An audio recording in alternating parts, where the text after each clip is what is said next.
اور ہمارے ان احسانات کو یاد کرو جب ہم نے تم کو قوم فرعون سے نجات بخشی۔ وہ لوگ تم کو بڑا دکھ دیتے تھے، تمہارے بیٹوں کو تو قتل کر ڈالتے تھے اور بیٹیوں کو زندہ رہنے دیتے تھے، اور اس میں تمہارے پروردگار کی طرف سے بڑی سخت آزمائش تھی۔ اور جب ہم نے تمہارے لیے سمندر کو پھاڑ دیا، پھر تم کو تو نجات دی اور فرعون کی قوم کو غرق کر دیا، اور تم دیکھ رہے تھے۔ اور جب ہم نے موسیٰ سے 40 رات کا وعدہ کیا تو تم نے ان کے پیچھے بچڑے کو معبود مقرر کر لیا اور تم ظلم کر رہے تھے۔ پھر اس کے بعد ہم نے تم کو معاف کر دیا تاکہ تم شکر کرو۔ اور جب ہم نے موسیٰ کو کتاب اور معجزے عنایت کیے تاکہ تم ہدایت حاصل کرو۔ اور جب موسیٰ نے اپنی قوم کے لوگوں سے کہا کہ بھائیو، تم نے بچڑے کو معبود ٹھہرانے میں اپنی جانوں پر ظلم کیا ہے، تو اپنے پیدا کرنے والے کے آگے توبہ کرو، پھر اپنوں کو قتل کرو، تمہارے خالق کے نزدیک تمہارے حق میں یہی بہتر ہے۔ پھر اس نے تمہارا قصور معاف کر دیا، وہ بے شک بڑا معاف کرنے والا ہے، بڑا مہربان ہے۔ اور جب تم نے موسیٰ سے کہا کہ موسیٰ، جب تک ہم اللہ کو سامنے نہ دیکھ لیں گے تم پر ایمان نہیں لائیں گے، تو تم کو بجلی نے آ گھیرا اور تم دیکھ رہے تھے۔ پھر موت آ جانے کے بعد ہم نے تم کو اثر نو زندہ کر دیا تاکہ احسان مانو۔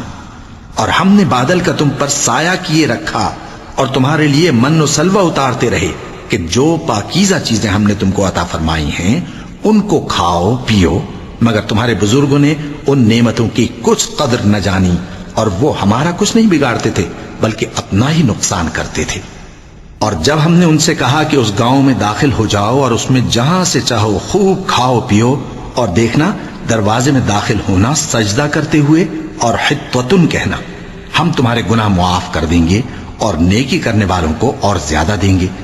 تو جو ظالم تھے انہوں نے اس لفظ کو جس کا ان کو حکم دیا تھا بدل کر اس کی جگہ اور لفظ کہنا شروع کیا، پس ہم نے ان ظالموں پر آسمان سے عذاب نازل کیا کیونکہ نافرمانیاں کیے جاتے تھے۔